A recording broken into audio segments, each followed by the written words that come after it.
Dordogne Info, des messages d'information locale et départementale. Le vendredi 10 octobre, Germinal Perrault, le président du conseil départemental de la Dordogne, ainsi que la directrice de la caisse primaire d'assurance maladie, la CAF, Delphine Camblan, et le directeur départemental de l'ARS, l'agence régionale de la santé en Nouvelle-Aquitaine, Didier Couteau, ont signé le plan départemental santé-environnement zéro perturbateur endocrinien. Une conférence a été retransmise en direct sur YouTube et a permis d'en savoir plus sur les perturbateurs endocriniens, notamment en écoutant l'invité du jour de cette conférence, le docteur Jean-François Harlet, délégué régional de l'association Réseau Environnement Santé. Ce qui est hyper important, c'est qu'en France, il y a un gros mot qui s'appelle la prévention. La France, c'est le pays du soin, on cherche les grosses molécules qui soignent, les grosses interventions qui soignent. L'idée de la prévention n'est pas inscrite encore dans les facultés de médecine, je peux en témoigner. Deuxième chose, ce qui est important, c'est la liberté d'un territoire à agir malgré que le régalien à Paris, qui en ce moment est embourbé, mais malgré qu'il ne le fasse pas, le territoire, s'il s'en saisit et s'il a le courage de le faire, comme fait le président de la Dordogne, a une large capacité à agir en santé. C'est pas un aspect théorique de ses compétences, mais c'est une possibilité de prendre des actions pour protéger ses administrés. La chose importante à savoir, on parle aujourd'hui des perturbateurs endocriniens, c'est un mot très simple. Perturbateur, tout le monde sait ce que c'est. Hein. Quand on va dans un collège, dans un lycée, dans un cinéma, le perturbateur, il emmerde tout le monde. Endocrinien, ça veut dire quoi? Système hormonal. Hein. Donc c'est ce qui va faire vriller le système hormonal. La France est en train de dégrader tous ces chiffres de santé publique avec l'augmentation des maladies chroniques. Vous pouvez voir autour de vous l'augmentation du diabète type 2, l'augmentation de l'obésité chez les enfants, l'augmentation du trouble du langage, l'augmentation des maladies neurodégénératives chez les anciens. D'ailleurs, au passage, la France est un peu schizophrène parce que le Parkinson, c'est une maladie professionnelle pour les agriculteurs, mais à part ça, il n'y a pas de sujet sur les pesticides.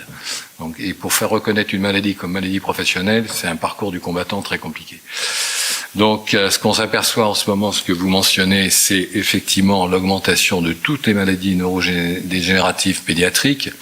Et on se retrouve avec effectivement une augmentation des TDAH, une baisse de QI, une augmentation de tout ce qui est le neurodéveloppement. Donc ça, c'est hyper important. La France est le premier pays du monde pour le cancer du sein. Et qu'est-ce qu'on fait? On continue à gonfler des ballons roses en disant qu'on fait que du dépistage. Il y a deux mots. En santé, il y a dépistage, repérer des gens malades pour les soigner, et prévention, éviter qu'ils soient malades. On fait en France que du dépistage. Les gens, quand ils communiquent, et vous, messieurs de la presse, redressez le discours. Le dépistage, c'est trouver des gens malades. La prévention, c'est éviter qu'ils soient malades. On ne fait pas de la prévention en faisant du dépistage. D'accord? Il faut que ce soit clair dans vos messages. Donc la France est quand même le premier pays du monde pour le cancer du sein. Certains soignants ne le savent pas, mais il faut quand même prendre des mesures. Le chiffre, quand même, c'est 40 personnes par jour qui meurent du cancer du sein. On est à 14 700 décès par an. La France a pris, en 1972, les anciens autour de la table le savent, une prise de conscience en disant que 18 000 morts par an sur les routes, c'était trop, et on a inventé la prévention routière. Ça s'est pas fait dans la, comment on pourrait dire, dans la joie et le bonheur. Les gens disent, on me met une ceinture, c'est ma liberté, quel est ce truc qui m'emmerde? Bon. En fait, très clairement, on a identifié les causes de l'accidentologie, la sécurité interne des voitures, la vitesse des véhicules, l'état des routes, l'alcoolémie du joueur, et puis éventuellement rajouter de l'airbag, rajouter des ronds-points, tout ça. Donc on a fait de la prévention. On n'a pas décidé qu'on allait mettre un orthopédiste ou un chirurgien viscéral dans chaque village.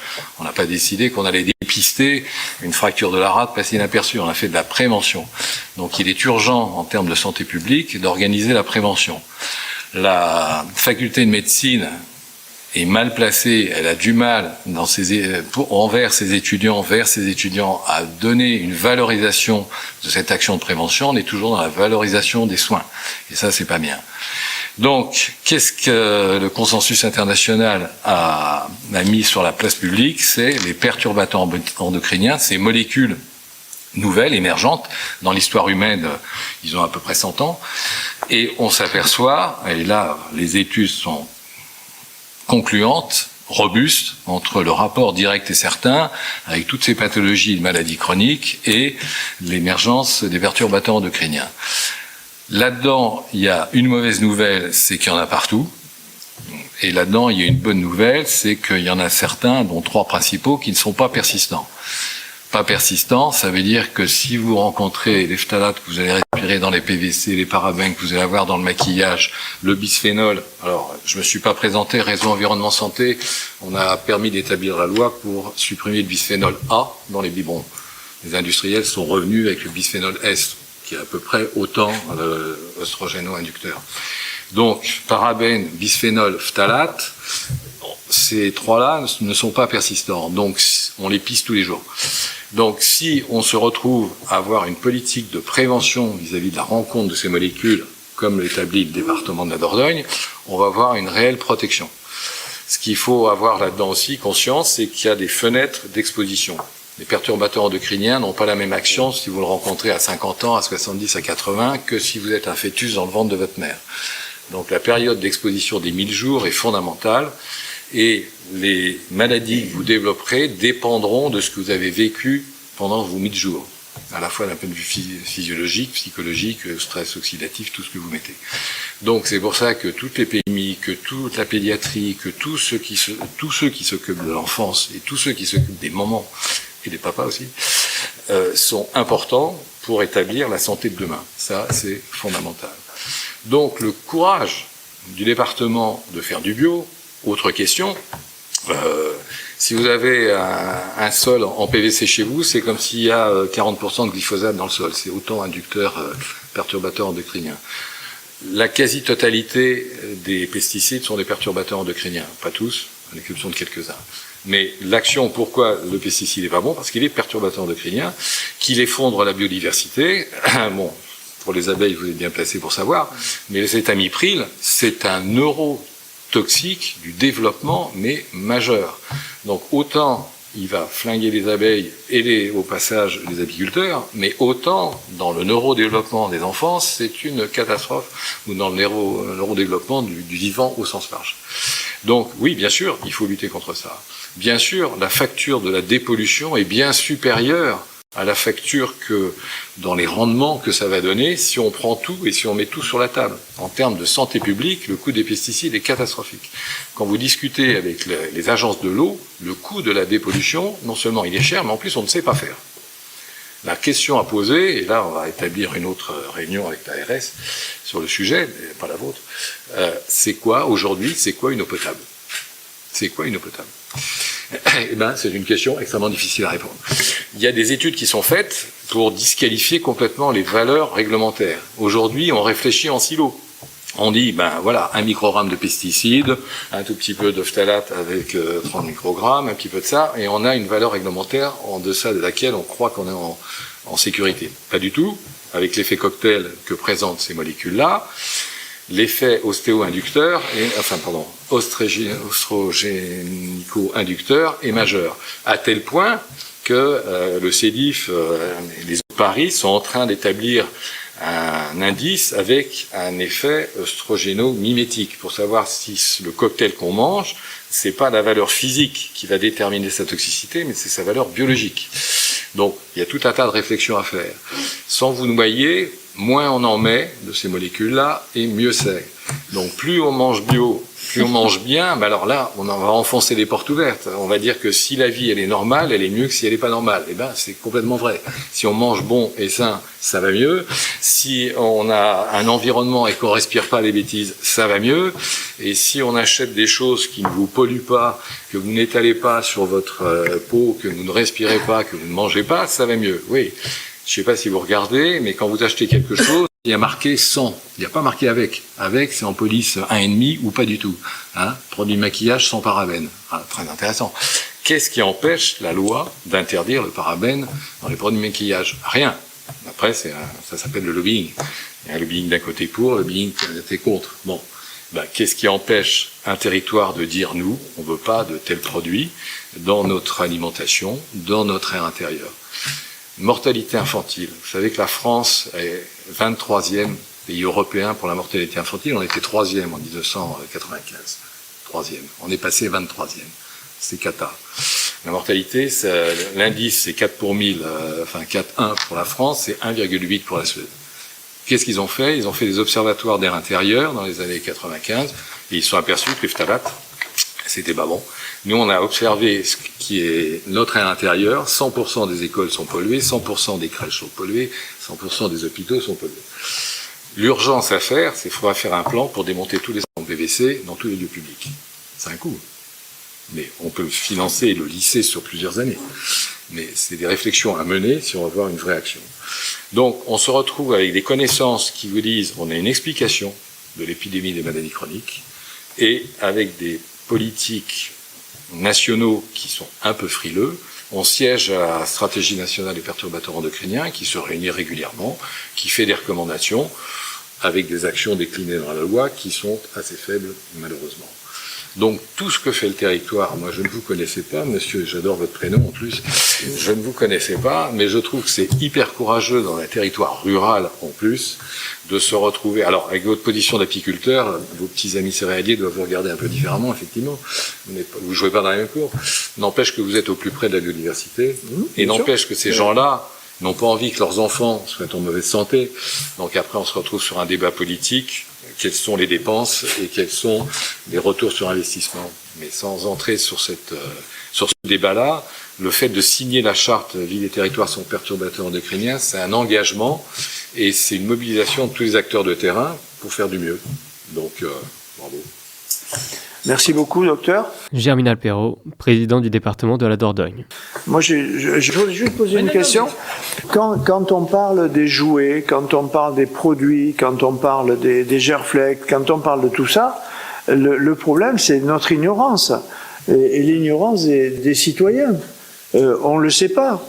L'autre soir, à la télé, il y a un gars qui a expliqué ce qu'il y avait dans une danette. Vous connaissez la danette? Moi, j'adore celles qui sont au chocolat. Bon, ça m'a hyper impressionné parce que là, le gars a dit voilà ce qu'il y a dedans. Et ça fait peur, quoi. Le lait tout prêt pour les gosses là qui boivent, faut voir tout ce qu'il y a dedans. Et là, mais on le sait pas. On ne le sait pas. Donc, on peut jeter la pierre aux gens et aux élus en particulier à partir du moment où ils le savent. Oui, il faut attention. Nous, on ne serait pas sensibilisés. Bon, on emploierait les produits normaux pour faire l'entretien, etc. On ne se serait pas posé la question. Et on n'aurait pas cette sensibilité. On n'aurait pas dit aux communes, maintenant, c'est 0 pesticides. On n'aurait pas dit, on veut de l'alimentation sans pesticides aussi. Vous voyez, quand on n'est pas... Et c'est pour ça que le travail que vous faites, il est très important, quoi. Parce que sinon... et le travail de la presse aussi, hein. Si on ne fait pas le lien... les gens sont submergés par les informations aujourd'hui. Moi-même, quand j'étais maire, j'ai été élu maire j'avais 29 ans, c'était il y a 42 ans, exactement. Bientôt 42 ans. Bientôt 43 au mois de mars. 42 ans et demi.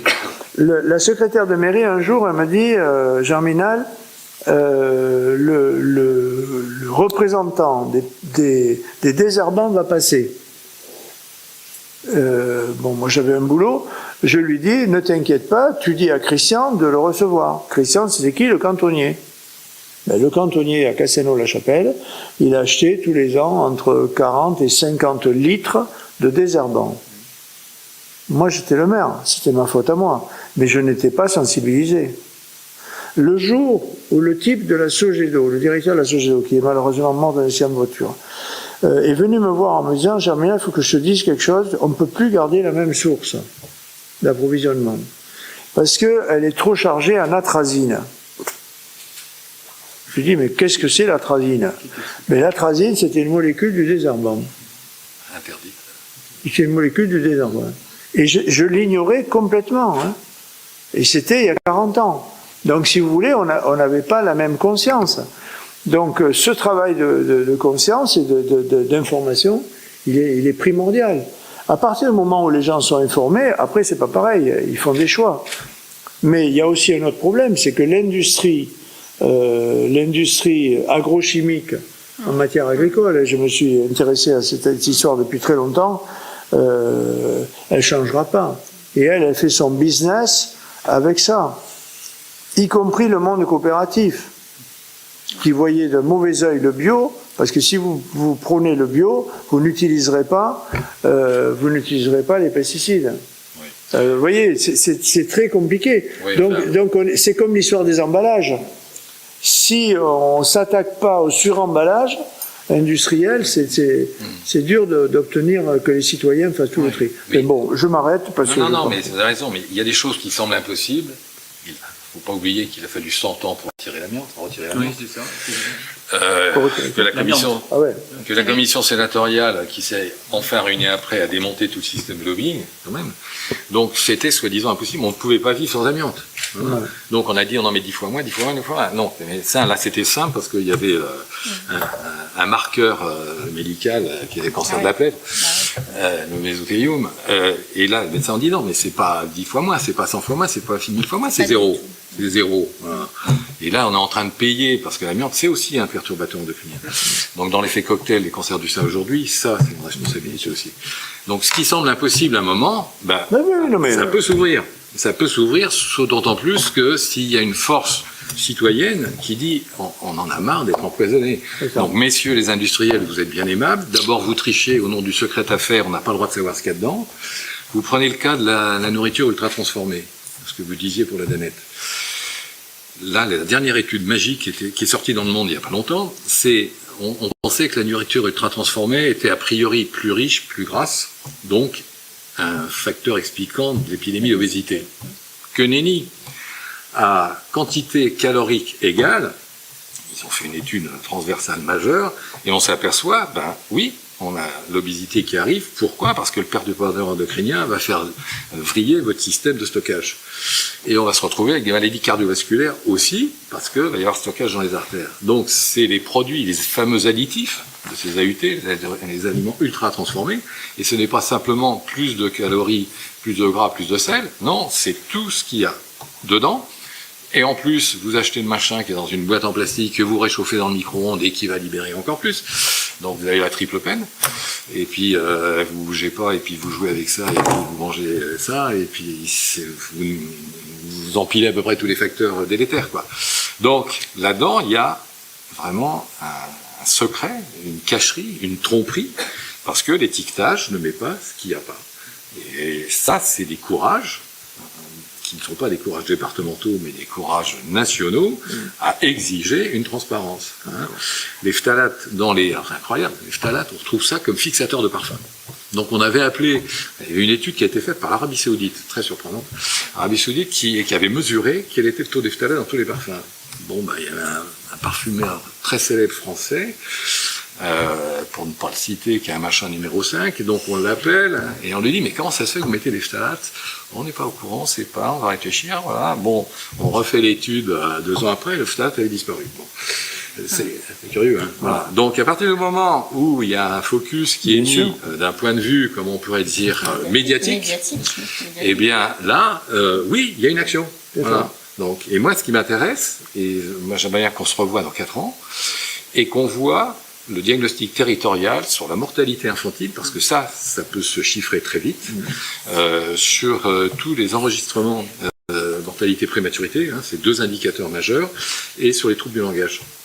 Et là, on voit une action menée sur un territoire qui va donner une action et des réels indices qu'on pourra permettre aussi à mettre dans le débat public. Merci beaucoup. Alors, Pascal Bourdeau.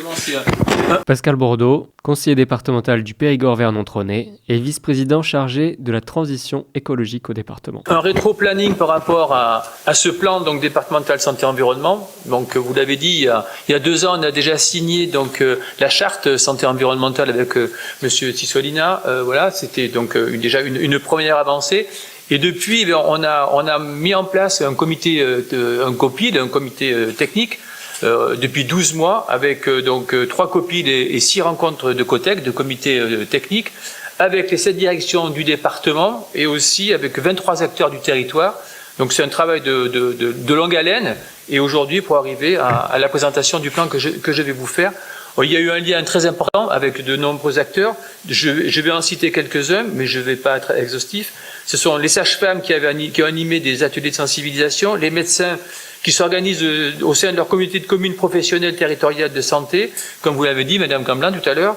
Avec donc dans le domaine des mutuelles, nous avons la mutualité française qui développe des podcasts destinés à des professionnels de la petite enfance. Vous avez parlé aussi donc des éco-infirmières et des éco-infirmiers de COP Alpha. Ce sont aussi des collectivités qui sont engagées des contrats locaux de santé, vous l'avez dit, Monsieur Couteau, et bien sûr aussi des institutions que sont l'État via la DDT, l'ARS bien sûr, et Madame Camblin qui est ici présente. On a aussi travaillé avec Périgord Habitat et l'Observatoire régional de santé. Et je n'oublie pas, bien entendu, tous les services du département. Et je salue tous ceux qui l'ont animé, Camille, Stéphane et bien sûr Madame la directrice du développement durable et de l'environnement, Martine. Donc voilà, ça c'est une animation importante pour arriver à ce plan. Donc qui a été donc sur le plan, on a trois axes et 6 orientations. Donc je vais vous dérouler rapidement les axes et les orientations. Le premier axe, c'est la diminution des perturbateurs endocriniens dans l'alimentation, avec comme une première orientation, de favoriser l'alimentation bio, saine et locale, le fait maison. Je pense que tu en as assez parlé, Germinal. On en reparlera encore dans les années à venir. On a encore un petit travail à réaliser au sein de nos collèges, et aussi après d'aller dans les communes et dans les écoles. Après, deuxième orientation, donc c'est développer l'approvisionnement en bio et local, ça a été dit aussi, et c'est vrai que ça a une plus-value aussi pour nos éleveurs et nos agriculteurs locaux, donc c'est vrai avec la proximité, donc c'est vraiment un levier important aussi donc pour les accompagner. Le deuxième axe concerne l'accueil et le vivre dans un environnement sain, avec donc en privilégiant les matériaux et les fournitures éco-responsables dans les établissements publics, mais ça a été évoqué bien sûr par les divers intervenants. L'orientation 4, donc, c'est d'informer le grand public sur les bonnes pratiques pour un quotidien plus sain. Donc ça va avec tous les achats que l'on fait, nous, au sein de notre collectivité. Donc voilà, on met maintenant des critères par rapport aux achats, donc que ce soit pour les produits d'entretien, que ce soit pour le mobilier, etc., etc.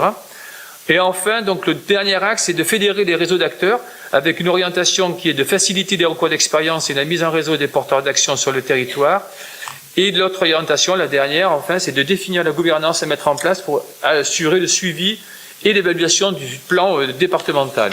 Voilà. Donc, ce plan d'action a été soumis à l'ensemble des intervenants. Il a été donc validé. Aujourd'hui, il faut aussi que nous continuions dans ce sens-là en mettant en place des indicateurs, et vous l'avez dit, Dr Harley, par rapport à ça, à savoir qu'il faut voir dans les années à venir la mortalité infantile qu'on va retrouver, donc à l'instant T et après, mais c'est sur du long terme. Ces retours d'expérience, ça sera sur de long terme, donc c'est vrai qu'il faut qu'on mette en place des indicateurs, et je suis très heureux que cette journée se tourne autour de cette santé environnementale. Tu l'as dit, Germinal, par rapport à tout ce qui va se passer aujourd'hui, donc avec cet après-midi au niveau de l'IUT, donc la conférence qu'il va y avoir avec les étudiants. Ce soir, avec la projection donc du documentaire qui s'appelle La Grande Invasion de Stéphane Aurel.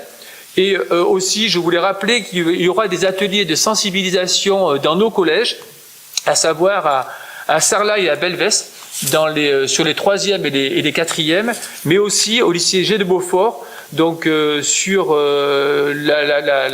comment ça s'appelle, dans le domaine de la sanitaire et sociale, mais les dates ne sont pas encore arrêtées, donc on vous les communiquera même à la presse s'il le faut. Donc voilà ce que je voulais dire très rapidement. Hier soir, j'ai entendu à la télévision, je ne sais pas si vous l'avez entendu, la directrice de l'Institut Pasteur, qui est justement à signaler l'explosion des cancers et justement dû à l'environnement. Et c'est vrai que bon voilà, c'est quelque chose qu'il faut qu'on prenne en compte. Aujourd'hui, on est dans le mois Octobre Rose, il y avait des marches et vous l'avez rappelé, mais malgré tout, c'est pas ce qui sauve les femmes. Je suis bien placé pour le savoir parce que voilà, j'ai été touché par une proche avec ce cancer. Donc voilà. Donc c'est tout ce que je voulais vous dire. En tout cas, et merci Monsieur le Président pour tout ce que nous mettons en œuvre au sein du département. Merci Pascal, merci beaucoup, merci au service.